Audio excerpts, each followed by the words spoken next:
Let us begin. Welcome to Keeping Up with the Blaugranas. My name is Gerard. I'm here with Oscar. Oscar.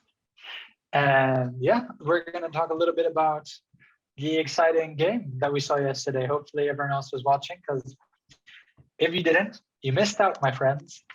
It was a fun game, huh? We had a good time. Yeah, really, really good time. I mean, right to the edge of your seat for the whole duration. I mean, it started well, and it just, yeah, as we were talking about a little bit right before recording, it's one of those few games that everyone was still believing the whole way. Everyone was behind the team. I feel like a lot of the people watching were just waiting for that goal to happen, and hopefully no one lost faith. I don't think anyone. I was looking at some Reddit comments as well on the match thread, and no one was really losing faith at all in the team, which is cool. It speaks a lot to the mentality that the team had. I think this was the first time, because after like the game that we had last weekend, this is the first time I got really excited to watch us play again, just to see what would happen. Because most of the time, you'd see us play well, especially from the Valverde era to now, and I'd be thinking like, okay, it's just a one-off thing, and then you see it, and you'd expect like you expect to get almost disappointed on the next game. But with this one, like I felt excited to watch the game. I felt excited to see like what we're gonna do, and at least not humiliate ourselves again, and to at least try it to the last minute. Whether we passed or not. If it would have ended 1-0 and we played like that, I would have been happy with the team. But we got the result ahead. We did. Oh man, that was a moment of brilliance by Griezmann. Exactly. But so should we start with like the lineups and just talk about like how the team set themselves up? I mean, what do you think of like the formation? At least playing with a 3-5-2. I really think it allows the defense to have more confidence, right? I'm really happy. I think in the system, I really like Mingueza. For me, one of the highlighted players of the match. I think it really fits excellent game from Mingueza. Like, it was honestly like he was everything that he was doing well. He was present in the attack, very like holding people off in the defense. And hey, another Masia talent, right? Like, that's what happens when you play youngsters. They learn, and compare how he played today to the beginning of the season, right? And you're never going to get this change in the quality of a player if you don't give him minutes. Exactly. I think he always, from the start, he always showed like that. At worst case, he's a valid player to be, third choice, fourth choice center back. I can't say yet if he's going to become, if he's going to be at Puyol Pique level, but no matter what, I think he has the level to have a spot in the team. That's how I see it. And this proves it even more. I mean, he got subbed off mostly because he had a card, and they switched back to playing with a 4-3-3. And they wanted to put Junior in there so that he probably give more pace on the wing on the fullback position. But other than that, and just the penalty that he caused, I don't even think it was game.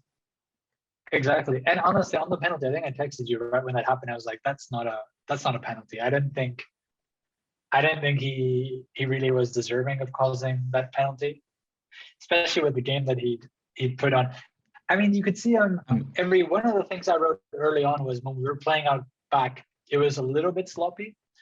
But Mingueza, he was always ready to receive the ball, like clockwork, which was really, really nice to see. So no, I was really happy with him. I think it was just he honestly, the way that he was playing, if someone had never watched Barca play and like you were like, oh, what position is he in? I don't think people would have been able to give like a straight, quick answer. They would have had to think a little bit.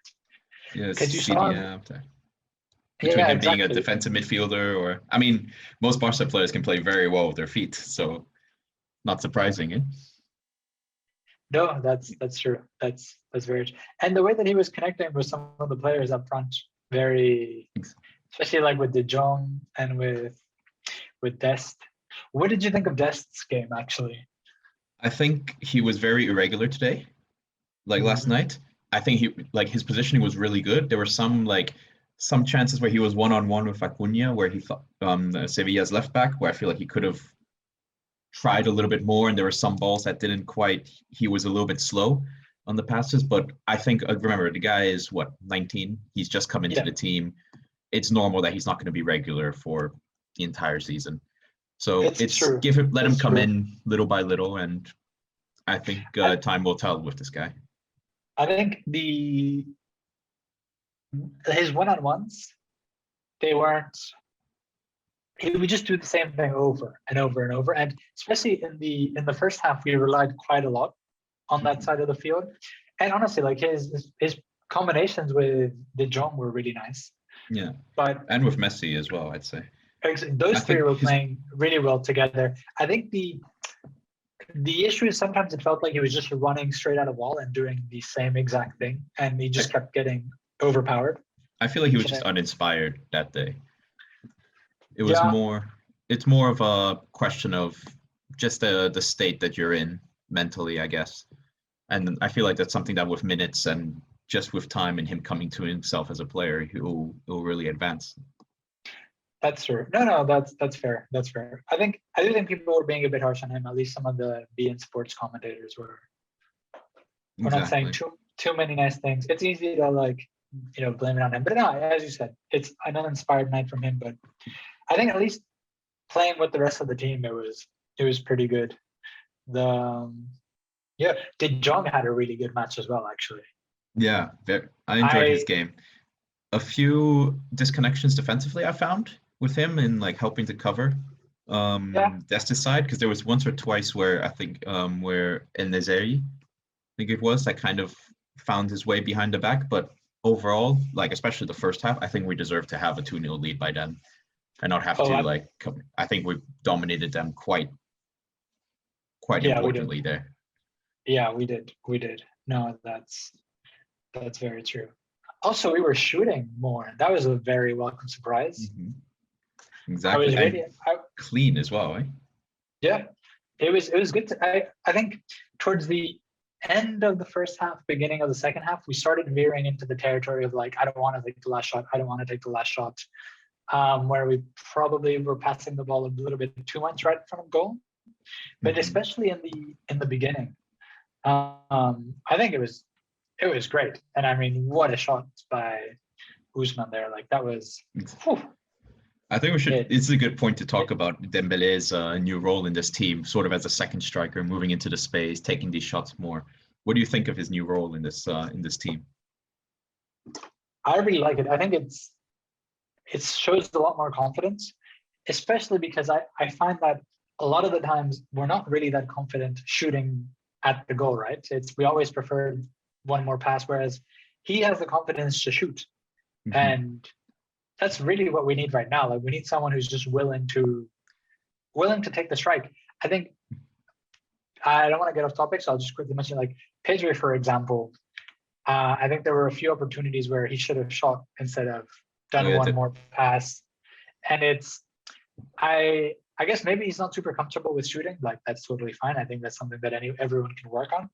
But I think Dembele is just being I'll take the shot. Yeah, I'll take the shot. I think that's really what we need right now. We need players who are willing to just take the shot. Because if they know we're going to pass, they're just going to sit in a low block and not bother pressing you because they know you're not going to shoot. And that's we got to threaten with the shot from 30 meters. That was what happened, honestly, with Dembele. I don't think anyone expected him to shoot. That's why they gave him so much space. Exactly. They were all waiting to see where was he going to pass the ball, holding the line so that no one could kind of take their backs. And the man just decided, fuck it, right in the top corner. Boom. Exactly. Boom. So with Dembele, there's something weird with him and his shots. Sometimes because it's not the first time he scored goals like that. I remember the game against Chelsea, the game against Sevilla in the Super Cup final where he just smashed it in the corner. But then there are games where there are some shots, even today, where they went completely out of the stadium. So I think he needs to work a bit on his consistency there. But I think we should have, even in the second half, I think we should have looked for him more in these sort of opportunities to shoot more from the edge of the box. I think we should have. He kind of disappeared a little bit, as you said, in the second half. But I don't think it was due to him. I think it was just overall the play was really concentrated on the right side. I found. I mean, and it made it was working. The movements were working, and it was quote unquote fine. but it was like in the first half, Alba was invisible. I don't even know who was playing on that wing. Um, Not for fault for Alba, I guess. It's just we were so focused on that right side and channeling up through Messi, De Jong, Dest, and with Mingueza helping out. I feel like those were like the four players I saw the most right at the beginning, and then Pedro would sometimes make an appearance. Well, that's what De Jong would be running up in that half space between their left center back and their left back. Would constantly threaten to run in the middle over there and create he scored a bunch of goals from that. That's actually where I think he could improve on his shooting a little bit, because I think there was one chance he was through and he went for a cross instead of when he had a good chance to shoot on target there. Yeah, absolutely. No, I think the more players feeling confident when shooting we have, the better. And I mean, what a box to box game that was for De Jong, because you'd see him receiving the ball at one end, then charging all the way up the field. Like this man was pretty much everywhere. So I was quite happy. Defensive movements from all our players were a lot better. I've seen Messi chase the ball before, but there were quite a few times where even Messi was defending way below 1.5, and Messi is very careful with how he spends his energy. So for him to be motivated enough to run down and chase the ball, that was cool to see. Exactly. That was really, really cool to see. I think overall the movements of the players were a lot better. I don't know, part of me thinks we kind of lost a little bit of steam towards the sort of beginning of the second half. Kind of we started getting a bit more horizontal in our passing. There was when Sevilla was just trying to waste time, and we kept just passing the ball around their area, but not really doing any kind of through passes or anything like that. I think that was, we lost steam a tiny bit, but for some reason, in the last kind of 10 minutes, we just sort of were fuck, it's we got to cram and when you're in an exam, right? You're in an exam and you're fuck it, I got 10 minutes to finish this, and you just really get a move on. That's kind of how I felt. But I feel that part of that slowdown in pace came from Sevilla. Instead of going out to the attack, because they're a team who generally like to have the ball and like to move forward, they made that change and they moved more into a more compact 4-4-2. Yeah. With a low block in it and just looking for the counter, because they knew the moment they scored one goal, we'd have to score 4. So absolutely. I think I felt like that's what they were doing, and they got quite violent, I found, in the second half, but not quite to the levels of Getafe. True. But I think that sort of conditioned us to play the way we did, which is why I think they put in Ilaish instead of Busquets.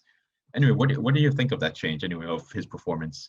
Ilaish Moriba, 18-year-old La Masia graduate. I know he was his maturity level is off the chart. Did you see that? He was kind of running down. He could have dribbled in and taken a shot back when we were already winning. We had and he didn't. He passed back to Alba because that's what the team needed. We needed to spend time, not risk a counterattack. And I feel like that level of maturity from him is impressive considering how young he is. He adds quite a bit of muscle to the team as well. Exactly. Which was, I think it was good putting in Busquets. He can get his body in the way and everything, but he's more of a kind of like a twig, I guess. He's long and landly. Well, he's more of his tactical awareness is what is his biggest strength there. Yeah. But I felt, at that point in the game, I felt since everything started opening up, they started closing down. They were looking for a bit more of a dynamism in the midfield. But for me, I felt like I would have preferred to put Puig in, just as a personal preference, just because I find Puig is a more of a controlling sort of midfielder, and I felt like it would have helped balance out the team a little bit more. Yeah, I think Koeman was looking for the stature and strength of exactly that, because Sevilla, as you said, right, they were being quite physical, and you needed someone who was big enough to take a few hits without falling over, and then if that he would then fall over, then the ref would sort of see it as a foul, rather than. I think that's Puig. I really like him, but I feel like sometimes I don't know, right? Because he is really good. He has a really good controlling presence. So I don't know if it would have been overpowered physically by the Sevilla players, to be honest. That's up to Koeman to decide. But the What do you think of the sort of last minute changes, like the whole kind of panic mode? Let's put on six strikers and fuck it. Exactly the whole like it's like I'm playing FIFA, you know. It's like I'm playing FIFA and I'm like, all right, screw it. Three defenders, attack. 2 ultra attack, 2 midfielders, and then just like 5 attackers in there. Which is actually why I was suffering quite a bit in that extra time, because there was just no balance in that team. I mean, if you're playing with De Jong, Elias, who's 18, right, and Messi in the midfield with Braithwaite, Griezmann, and Jinkao up top, any long ball I felt like could have been like taken advantage of on their part. But then again, they were down to 10 men at that point, quite fairly so. Yeah, very because it was like both fouls. I think, who was it that got sent? It was Fernando, right? Mm-hmm. Yeah. Both fouls for me were very clear yellow cards. And I think they were absolutely.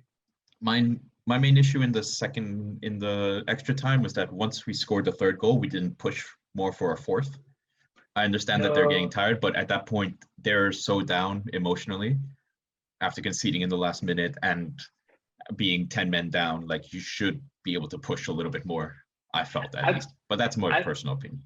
I think they were worried about. I think they were very conscious about the fact that they had like a full-on attacking team, and they were very conscious of the fact that if we try and score and it doesn't work, and we get caught up by a counterattack, that's gonna kind of ruin the whole 115 minutes that we played. Because you saw them, right? Like, their whole strategy was let the game finish by playing. Like, they were, sometimes people criticize Barca that it seems like they're just playing a big rondo and not really attacking. But at that moment, like, I feel like that's really what they were trying to do.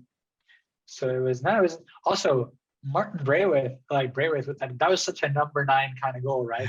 Sliding in. And I think it's good. I think sometimes we need kind of just like a number 9 to kind of what Suarez used to do, whereas like you're picking these kind of goals up that you're like sliding in and getting it, sliding in and getting it. Well, it's a profile we're clearly missing right now, isn't it? Like a really clear number 9. Yeah. In a sense, not whether you want a big physical 9, type, kind of like a Lukaku, a Haaland, or you want someone that's a bit more dynamic, kind of like Suarez was back in the time. We're kind of missing that figure right now. I think Braithwaite does a remarkably good job for his price, in my opinion. I don't think we need to hire like a star number 9, considering our style of play. Mm-hmm. I think it's good to have him for moments when you need a number 9, and then you do a formation change, and it's like a cost-effective option, I guess, would be my way of putting it. But I'm thinking of this, if we want to stick to this formation against, I think this formation would work really well against teams that really want to like come out and attack them. Like we saw here, the moment they kind of put themselves in a low block, we struggled to break them down and had to switch back to like a 4-3-3 again. Yeah, which I think was the right call by Koeman. Oh, it was, because before that, when they were like pressing us and stuff, we were just slicing right through them. Exactly. Like, we were finding all the spaces between the channels. They were doing really well finding, and I think part of that comes from having Alba and Dest really wide, touching and really spreading the field open, which ends up causing all these spaces to show up. You do, because with Dest so far onto the side, you have Mingueza playing in the channel that a regular right back would be playing in. Mm-hmm. And Dest was even kind of acting more of like a wing. Even. A wing back, yeah, exactly. Yeah, it was good. It worked out really well. I think as you said, it definitely opened up the team. I think we need to find a way to counteract more efficiently when teams close up and don't press. Because I don't think we don't have the height for crossing it in and things like that. So we need to find a way to kind of break through that. Yeah, play through it, or just like get better at longer shots, right? If they're all waiting in front of their lines to try and someone besides Messi who is willing to take the shots, give Dembele a little bit more confidence, and or De Jong and Pedri. I think they should take, because De Jong, for me, that's the big thing he's missing, is that like Xavi, Iniesta was even better at it, but even Xavi, like, he would always threaten from 20-25 meters out. He would give a good, well-positioned shot no matter where he went, and it wasn't his strong point when he was in the early parts of his career. And I think that's something that, as a midfielder, you should try and put that upon yourself to try and be the best player that you can be. Yeah. And if that is one of them, then I feel like you could be scoring a lot of goals. It's just another position of threat, right? Where it's not safe for them to let De Jong have the ball like 5 meters out of the big box because he might just cannon it in. Exactly. Yeah, you mentioned Xavi and Iniesta, both of them I think did a really, especially Xavi was towards the end, not in the beginning of his career, but yeah, towards the end, he was capable of doing that, and that just kind of makes people second guess, like, oh, is he going to cross it in or is he going to hammer it through? Pedri, I think, needs. I mean, I hate being hard on Pedri because the kid is so young, right? Yeah, like here, he's 17, right? Like Pedri should be improving this, and that, and then the other part of me is saying, dude, like he doesn't have the age to improve this, and that because he's so flipping young. Exactly. But if he can begin working now on being more confident from in his shots, he could be really, really dangerous. Honestly, Exactly. I think the one thing that this game showed was how good it bodes for the future of Barca's youth. If we're not boneheaded, and if the new board doesn't come in and doesn't start buying players that we don't need and spending money that we don't have, and instead focuses on nurturing the current talent that we have, 3 to 4 years down the line, I think we're looking at a really strong homegrown team. Absolutely.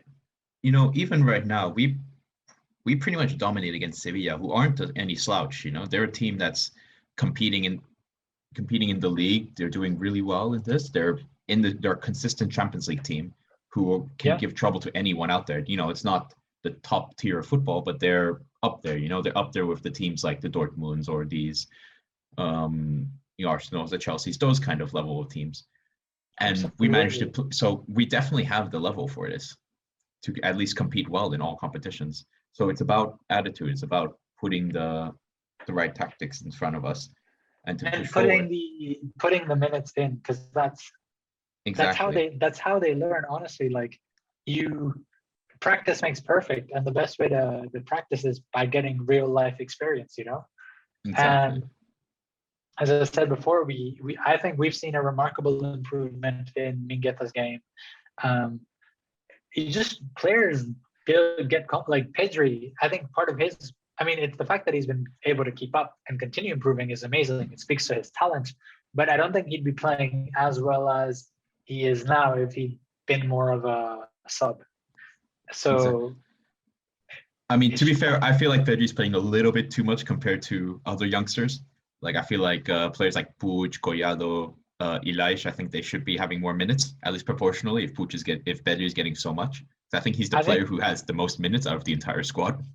Yeah, he's kind of the backbone of the team, though. To be honest, like with Koeman's new system, I think Pedri is developing into like a very, very interesting player, because he kind of came out of, like, I don't want to say he came out of nowhere because he didn't, but he doesn't seem like a football superstar. Like physically, just the way that he plays, it's very awkward. I think, like, I don't think he's a graceful player. You're not a fan of his turns, are you? No, but it works, right? That's the thing. That's what I mean. Like it works. He's like it's just very unconventional. I think maybe I just got to get used to it. I think if we have a sort of a line designating like Pedri is on one end of the axis, I feel like Ronaldinho would be at the other end of the axis, right? Like Ronaldinho, everything he did was smooth. Everything was sort of like natural. He was dancing, natural with the ball. Like that man didn't seem like anything was straining him. Pedri at the other end, he seems like a robot or something. Like, okay, now I gotta move this way, but it just works. I think it works for the team. His vision is really good. The way that he is able to pass a through ball, because he does these little chips where the ball goes, it bounces, and it just sort of stays there to be picked up by the running player. Yeah, that's what you mean, right? Yeah. But I agree with you that he, like, given the fact that he is playing youth players, I think Ricky Puig should definitely have more time. And we got to rest him, right? Because he came out of an injury. Like last game, he walked out in crutches. This game, he was able to play, but you don't want to overplay these youngsters and like castigate their knees, decrease their lifespan down the line. We're playing a league game this weekend, and then we have to try and see if we could come back against PSG. Hopefully after this they have a big boost, at least in the morale, and fingers crossed on that one. I feel like if we play like this, we could we'll have a chance. At least not get humiliated, not lose. Hopefully. Yeah, no. I think the remontada, that's the last remontada I actually did believe in. I remember I was at a friend's house. I like Samuel, basically, like when I was like living in London, I went over to his to watch it with his family. And only me and his dad were full on believers that we would actually make it through. But this game, it's going to be tough. I think it's going to be very dependent on how early we score. Exactly. And how we come out playing in the first half. Because if we score in the first half and we're constantly pushing them, it's going to fuck with their minds really hard. Exactly. Especially that early goal, like you said, is very important. I don't think we would have come back the first time if it wouldn't have been for that quick goal within the first like 2 minutes or so. No, absolutely not. And hopefully it's a goal kind of like Dembele scored against Sevilla, right? Where it was like no one was really expecting it. Barca had been pushing forward, but it was just like a boom, like a sentencing goal. Exactly. Now, like will that happen? Yeah, like a statement. Will that happen? I'm not so sure, right? Because as good of a team as Sevilla is, PSG is just they were in the final, right? Last season. Well, even this season, they're not. They're second in the league. They're not exactly For me, they're not doing particularly well this season. Like we saw against Monaco, they lost. I think it was 3-0 or something. As soon as there's a team that's defensively solid, they struggle. It's not the best PSG team. Yeah, but I find at least. Yeah, I think the new formation will work against them. I think it'll. I'd like to hope so. Yeah. Anyway. Yeah. I'd like to hope so. So I think it does. It does. I think it will work against them. I'm cautiously optimistic. We just need to shoot more. Honestly, at the end of the day, exactly. we need to be shooting a lot more. Actually, another player who I've been liking recently. Well, I've been liking him all season, and I think he should be getting more minutes. Trincao. Sure, if you saw him today, he has little moments, doesn't he? He's missing that little bit of inspiration at the end in front of goal. Like there was one against the Eibar game, he went to buy like 2 players and like he just scuffed it in front of the goalkeeper. But I think something similar happened here as well, where he had like a brilliant play. He forced a red card as well, and the foul that gave that goal in the last minute. Exactly. Really been liking every time he's been on the pitch, he's been playing well. I've been really liking him so far. Yeah, I think scoring a few weeks ago gave him the confidence that he needed to be. He seems like a I don't want to call him like he seems like a new player because he doesn't, but he definitely feels way more comfortable with running down.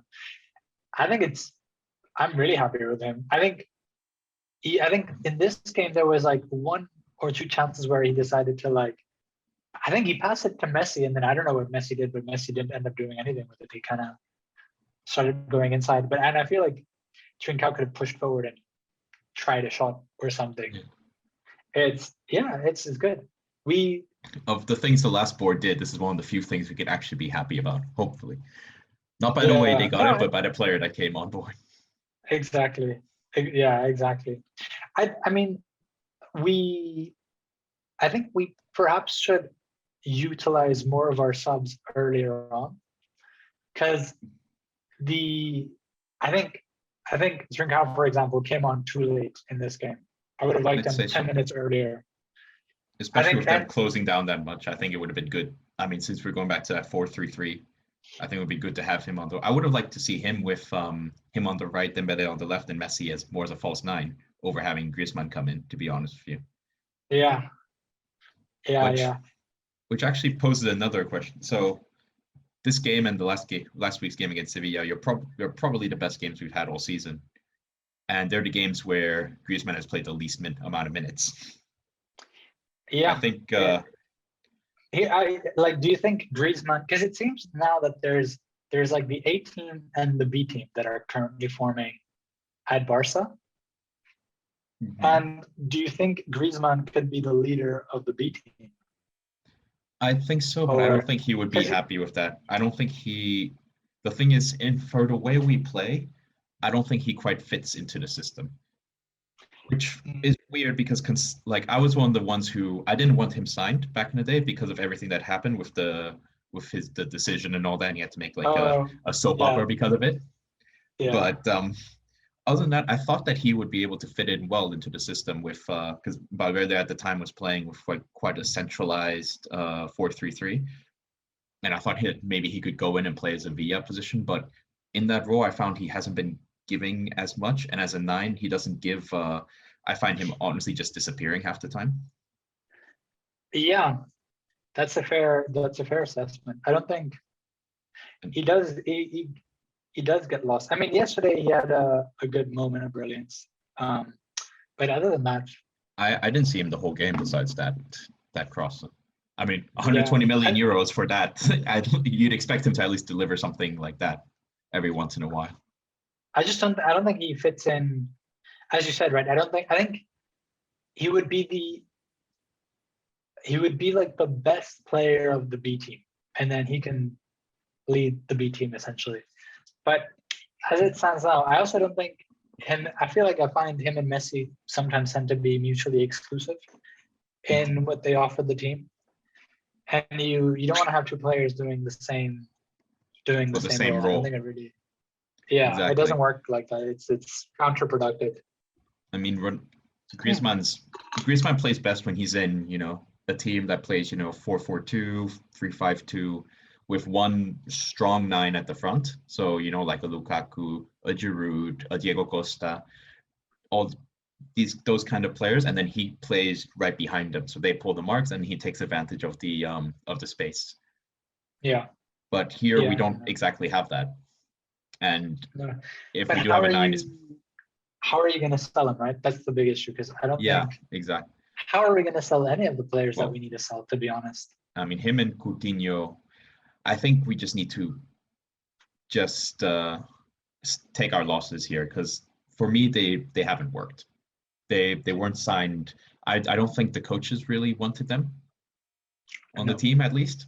I feel because I mean we could see that with Valverde because they signed him to play as a midfielder to take over the Iniesta role, but he was never there. He was never there for that. They wanted to play him on the wing, which ended up damaging Dembele more than anything. Yeah. And it'd be cool and like I'd say because with the sort of because both Coutinho and even Griezmann are getting paid quite a bit.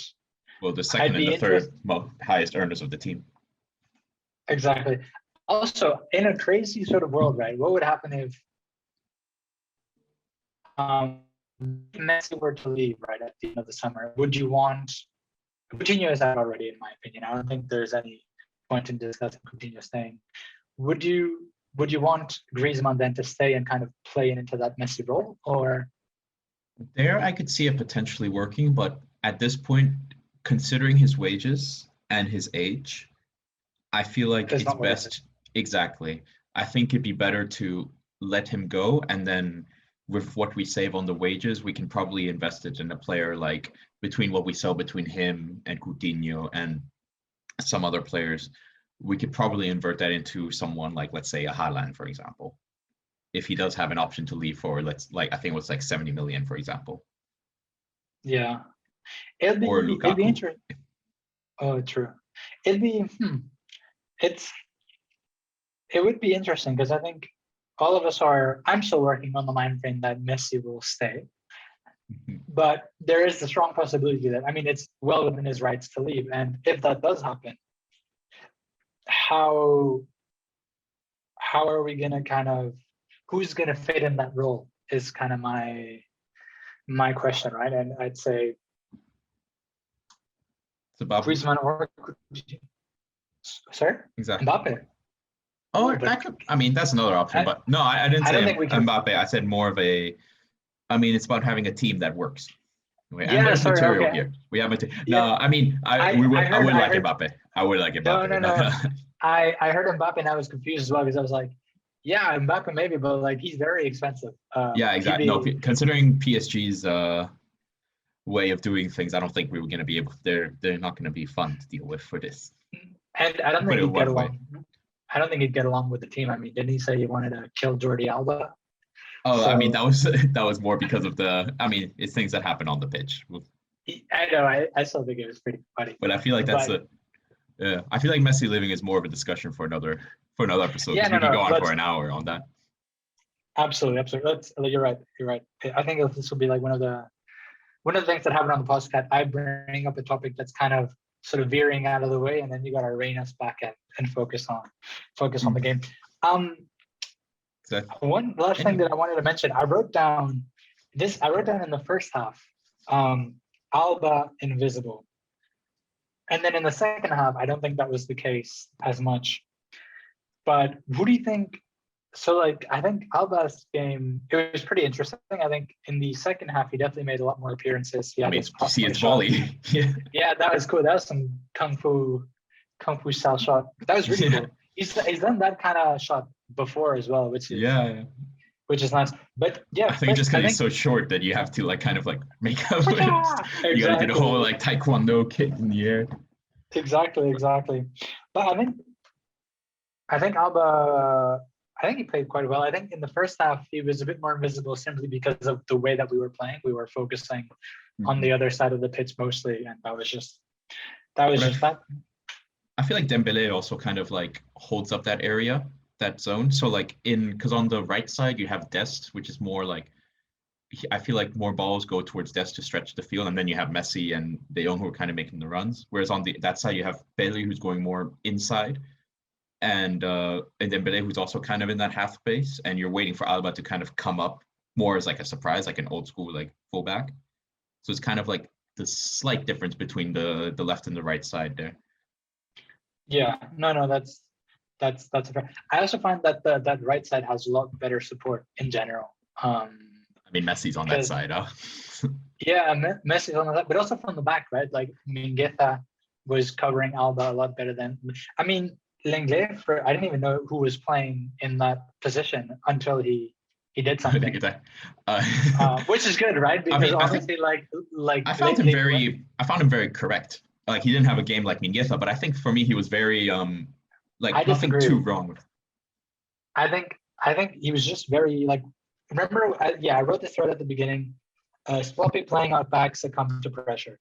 I found that. He wasn't giving Ter Stegen any options, and that's really what he should be doing. He should be putting himself in a position to receive the ball, to have the pressing strikers have to decide: do we go for this guy? Are we pressing Pique? What are we doing? Are we waiting? And then allowing either Pedri or De Jong to come in behind and pick up the ball. And I don't think he wasn't doing anything bad, but I don't think he was doing that many good things either. I find his positioning was very weird. He seemed almost kind of scared of getting the ball as well, as if he'd I think the fuck-ups might be getting to him. I mean, he is a different player after the Bayern game. He seems, but for me, it's a confidence thing because he's shown quality. I think it's just. I think right now it's just. I think the game was correct for him. Just before he's been coming from a sort of a weird funk with those kind of like Varane after the Man City game, actually. If we want to extend it to that. That's true. No, that's. I mean, I was a big fan of Lenglet. I think my recent text about him make it seem like I hate him. I don't hate him. I feel like there's just a lot of hate circulating around. I'm part of the leave Lenglet alone squad. Fair. I think this game was very neutral. I hope he gets back to playing a bit better. I think the positioning thing, that's not even I'm doing bad or I'm doing good. Or I'm fucking up individually. I think he needs to support the goalie because we got better at this later. But I think at the beginning we were a little bit sloppy playing out the back. I don't think we were being able to move the ball as fast as we could. And part of the reason was because I don't think Ter Stegen had as many options as he would have liked. I think But I think that came from Sevilla's pressure as well, because that was something we noticed more in the first half. When they started going to the low block, I found. I mean, but I think they were also Lenglet and Pique were very solid when they were just sending high balls just everywhere, just hoping for for a rebound or a second chance. I don't think we lost really any. We conceded any clear chances. Oh no, not at all, not at all. Yeah. I think defensively, it was just coming out of the attack right at the beginning that I noticed, and then I noticed like Mingueta's positioning was good compared to them too. But no, defensively, I think we played really well defensively, to be honest. Yeah, I mean, I don't think as well as the game in the P1 last weekend in the league game, but still very, very good. I think it's because we committed more up top, so we. Exactly. But we'll find our balance. I think we'll find the balance against teams like Sevilla, Madrid, Villarreal, like those kind of teams who are gonna go and like attack you and really like try and dispute the possession against you. I think this formation can work really well for them. For teams with more of a low block, I think we need to. I think it's better if we stay with the 4-3-3, which is what we saw today, because they switched back to that low block and we struggled to make it through. And then that's when we reintroduce, adding more the ultimate team card, the FIFA card. Yeah, absolutely. I don't think it's the best way because you end up losing a lot of balance in the team. No, but I think it was a bit. It worked out. It was a bit desperate, I think, on Koeman's side. But it panned out. He's been doing that all season though. Like against Granada, it worked. Against Bilbao, it didn't work in the Super Cup. So it's kind of like his Hail Mary move. But exactly. I think finishing up, I just got with an idea that we could maybe integrate it into the podcast. I actually do this with any book that I read. I'll write a 3-word review on Goodreads. So if you had to, as closing statements for the episode, your 3-word review of yesterday's game, what would it be? Oof. Let's say exciting. Mm-hmm. Yeah. Let's see. Exciting, vitalizing. I think just balls. Like just to go in, really add until the last minute. I think that's a good way to close it off. And then we're in the final. Remember, this is the 6th final or 7th final in 8 years. We've only missed one final in the last 7-8 years. So it's just another sign of the consistency that this club has had to always be, up there, even though we're going through a rough time now. Yeah, I think my 3-word review is we can dream. I think this game showed us that we can dream again and believe in the club. Oh wait, you can make a sentence out of it? I thought it was like 3 subjectives, 3 words. Oh no, it's like a 3-word review. It just has to. It can be like a 3-word sentence. It's limited to 3 words. Sometimes I'll get out of it. I'll do hyphenated words. But yeah, I think we can dream. I think that's a. I honestly, it's been a while since I had unwavering faith in the team, and I was just waiting, sitting, and it was getting late. I was putting off work that I needed to get done, but I just knew that we were going to come through, and if I turned off the stream, I was going to regret it because we were going to score. And I think this vibe that the team is putting off, we saw in the last 2 games. Hopefully we'll see it again. But it's cool. It feels really good as a Barca fan. Let's hope we don't get disappointed on the weekend and they don't play on defense against Osasuna. Yeah, we might be talking too soon. Yeah, before we know it, and then we rage against PSG. But I feel like with this, we can at least believe in. I think PSG, it's rough to come back on that, but we could at least dream on a title on the cup against either Bilbao again in the final or Levante. Let's see what happens tonight. But I think it's a lot more accessible this year. And then in the league, let's see if maybe we could hope and dream maybe to compete at least until like towards the end. There's 15 games left, and then from there we could judge on Koeman's performance. Absolutely. Then perfect. Thank you, everyone. The 3 of you listening. For now. For now. Thank you for staying with us. Thanks, Mom. And hope you enjoyed this episode of Keeping Up with the Blaugranas. Any sneak peek into what we might possibly do for our next episode, or should we keep them? We'll keep that between us. Keep them guessing for now. Perfect. Then thank you very much, everyone. Have a lovely rest of the day. All right. Bye again.